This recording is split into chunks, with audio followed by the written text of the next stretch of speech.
we have more details regarding the Tate brothers.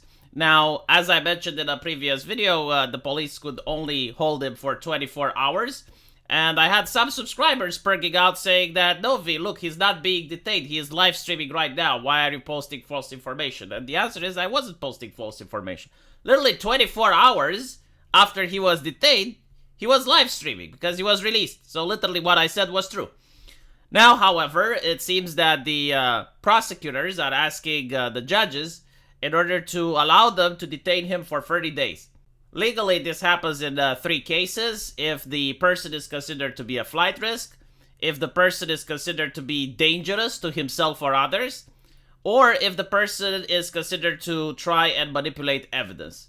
So, delete computer information, intimidate witnesses, so on and so forth. Usually, the Romanian government, from what I know in the case of public people, they allow this extension for 30 days.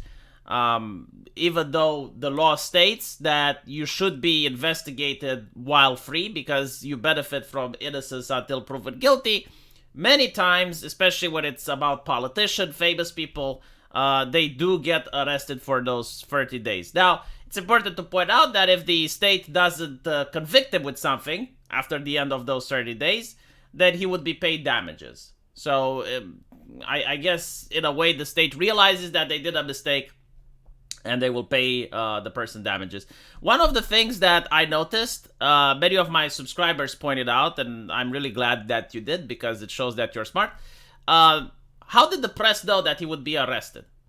Because the investigation is supposed to be done in secret for 2 reasons. Number 1, to save the honor of the person that's being investigated. Again, the concept is innocent until proven guilty.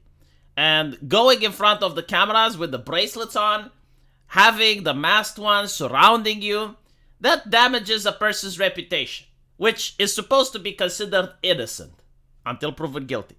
So, why was the press there? Another reason why this is done in secret, it's like, imagine if, let's say you have someone that's being investigated for money laundering, and he appears on the camera, well, then his accountant or his friend can immediately go into delete everything mode. So the investigation is supposed to be done in private, in secret, without the help of the press. Unfortunately, in Romania, the authorities constantly leak these secrets to the press. And they do it for various reasons. Number 1, it can be political, to show that, oh, look, a high-value target is being prosecuted. Like, most people don't even understand the difference between being detained and arrested. Other times, it's just done to make the authorities look competent. It's like, look how good the police is. Look how good the Secret Service are. Like, they're arresting bad guys. And they take the person with the bracelets on, they move him in front of the cameras for the whole world to see. They have the circus, the spectacle. We call it the media circus. This is actually something that's very common in Romania, right? So it's not just for Andrew Tate. It's something that happens all the freaking time. Both with the 30 days arrest, as well as the case of the cameras being there, the media having a heads up and knowing about the case before it actually goes to court. Now, we have more details regarding on what they are being charged with. Apparently, it's not just the Tate brothers. There's also 2 other Romanian women, which were considered to be accomplices. So they are being charged for human trafficking and rape. And this started 9 months ago when the Romanian authorities started looking into it. The Tate brothers believe that the Romanian authorities do not have enough evidence. However, it turns out that after 9 months, they have managed to get sufficient witnesses to come forward, recordings and other things, which makes the investigators believe that they actually do have a case. They claim that the way they operated was to flaunt their wealth, go on social media, show how rich they are, show all their fancy cars, show the place that they live in order to attract young ladies who would want to have a relationships with the Tate brothers. And then the ladies would be detained at the villa, and they would be forced in order to perform various things for the cameras, and then the Tate brothers would sell the recordings, right? Like, this is what the authorities are claiming, and they say that this is such a popular scam, it's such a popular crime, that they even have a nickname for it. It's called the Lover Boy scandal.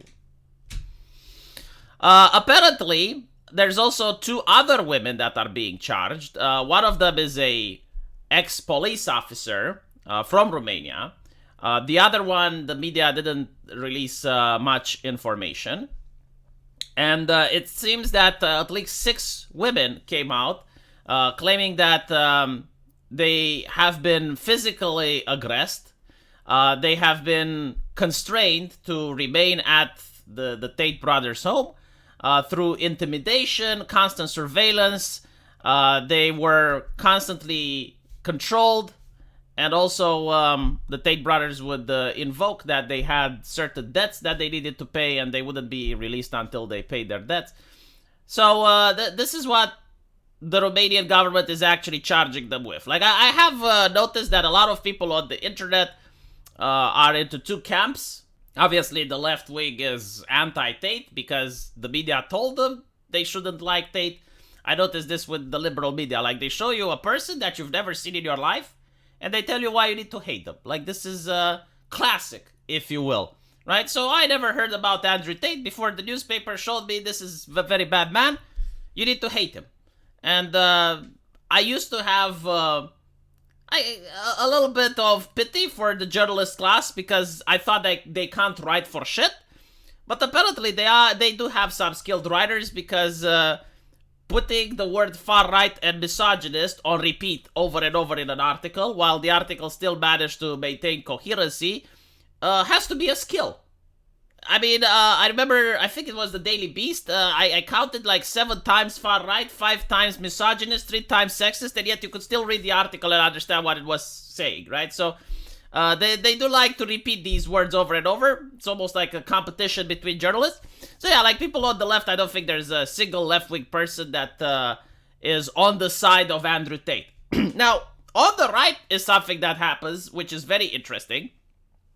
You have one group of people that is like, well, if he actually did do these things, or, you know, he's a con man, he's a bad person, like I could tell.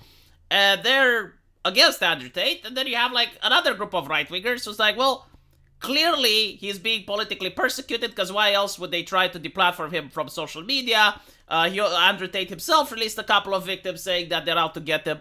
I personally, I think I'm on the only person in my camp, which is I don't fucking know. Like, I literally don't know.